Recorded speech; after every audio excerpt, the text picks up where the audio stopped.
আমার সত্যকে সালাম গ্রহণ করুন। আসসালামু আলাইকুম।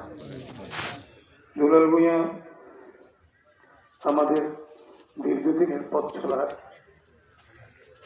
আমাদের সাথী, দীর্ঘদিনের সহযোদ্ধা।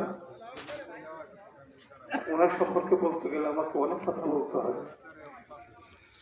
একটা বিষয় তার প্রতি আমার একটু রাগ ছিল যে আপনি বাড়িতে একটা ঘর করে মৃত্যুর দিন হইল তো আমরা ছেলে মেয়েরা আমরা বাড়িতে আসবো, তা আমি বললেই বলতো যে ঠিক আছে আমি করবো, আমি কথাটা রাখবো, বাড়িতে ভাই একটু গুছাইতে আসি, এগুলো বড়। তো আল্লাহ হয়তো এই সুযোগ দেওয়া ইচ্ছা থাকা সত্ত্বেও হতে পারে না। আমি বারবার ওনাকে দেখলে বলতাম যে ভাই বাড়িতে থাকার জায়গা থাকলে ছেলে মেয়েরা মেয়ে জামাইরা কবর পাশে আপনারা আসবে, সেই সুযোগ তো আল্লাহ ওনাকে হয়তো দেন নাই। আমরা ওনার দিকে মাত্র কামনা করি, শোক সমস্ত পরিবারের সমবেদনা জ্ঞাপন করি। আমাদের প্রিয় নেতা ইঞ্জিনিয়ার মোহাম্মদ সাহেবের পক্ষ থেকে ওনার প্রতি আমরা শোক সমবেদনা জ্ঞাপন করি। আর উপজেলার পক্ষ থেকে ওনার প্রতি আমরা শোক জ্ঞাপন করি এবং ওনার পরিবারের প্রতি সমবেদনা জ্ঞাপন করি। আপনারা উপস্থিত সকলকে ওনার সম্পর্কে, দুলাল ভূঁইয়া সম্পর্কে স্মৃতিচারণ করতে গেলে ওনার ছাত্র জীবন থেকে শুরু করে আজকে গতকালকে পর্যন্ত ওনার সম্পর্কে আমি অনেক কথা বলতে পারছি।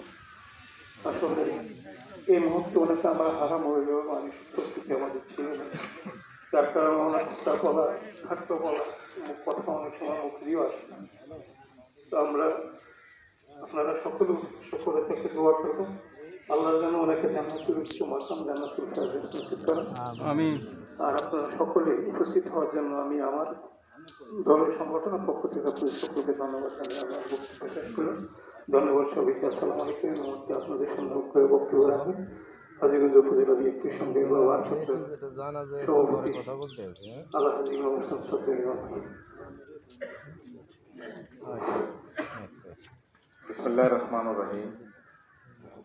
উপস্থিত হাজিরানে মজলিস, আজকে যার যে মাইয়েতির জানাজার নামাজ পড়ার জন্য আমরা এখানে উপস্থিত হয়েছি,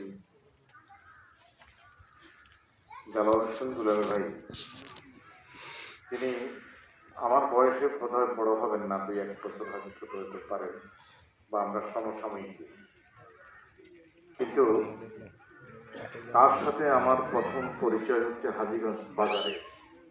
তিনি তখন এই হাটিলা থেকে যাইয়া 81-82 দিকে হাজীগঞ্জ উল্কা হোটেলে আড্ডা মারতেন। তা আমরা যারা বাজারের ছেলে, আমরা ভাবতাম এই ছেলে কে, উনি কে, খুব পয়সা মনে হতো।